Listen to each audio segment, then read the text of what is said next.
YouTuber है भाई साहब आपसे क्वेश्चन है, अभी जो वनवीरों के बारे में चल रहा है कि 5 साल के लिए भर्ती होगी इसमें, तो भाई साहब क्या मतलब भर्ती करेंगे 5 साल के लिए, उससे क्या नुकसान हो सकता है? ये सोच जो शासन ने वनवीरों के लिए रखी है, ये वैसे क्या है कि इसका जो मूलभूत उद्देश्य है वो निकल के आने वाला नहीं है। 5 साल के लिए उन्हें रखेंगे, उसके बाद उनकी जवाबदारी और जवाबदेही तय नहीं होगी। जो वन रक्षक बन के लंबे समय तक ट्रेनिंग करके और जो वनों की रक्षा करते हैं, मेरे हिसाब से वो, मेरा ओपिनियन है कि वो ज़्यादा बेहतर है।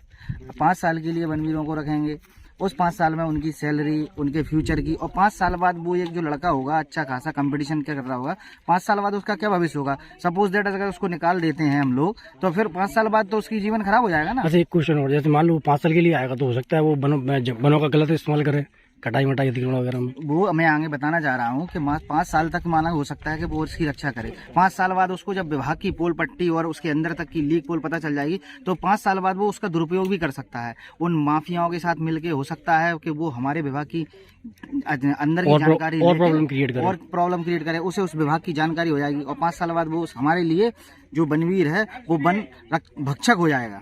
बिल्कुल। खिलाल भाई साहब, इसके बारे में आपका क्या कहना है? शुक्ला जी, जैसे वनवीरों के बारे में आपका क्या कहना है?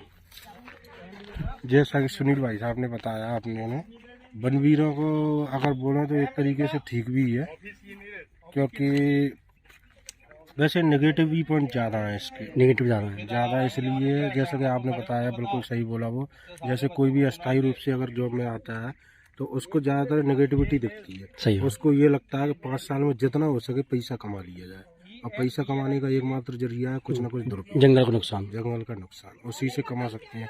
तो कहीं ना कहीं इसके नुकसान है। फिलहाल इसके दूरगामी क्या परिणाम होंगे इसके बारे में क्लियर नहीं बोल सकते, बट मेरा ओपिनियन, पर्सनल ओपिनियन यही है, कहीं ना कहीं नेगेटिव पॉइंट है। तो साथियों, ये हमारे दो हमारे सीनियर और बहुत मुख्य वन रक्षक हैं हमारे ज़िले के, उनसे मैंने आपको बात कराई है। और ये पर्सनल ओपिनियन है, ठीक है, ये ऐसा नहीं कि एडवाइस या किसी और के लिए, ये पर्सनल ओपिनियन है, ये हमारा खुद का मानना है। इसका मैंने अपनी राय दी थी पिछले वीडियो में, और ये हमारे वन रक्षक की राय है। तो और आगे देखते हैं क्या होता है। ये भी तो ये उड़ती खबर है न्यूज़पेपर की, जब कंफर्म जब आ जाएगा तो थोड़ा सा और इसके बारे में डिटेल से चर्चा करेंगे। तब तक के लिए सब्सक्राइब करना ना भूलें।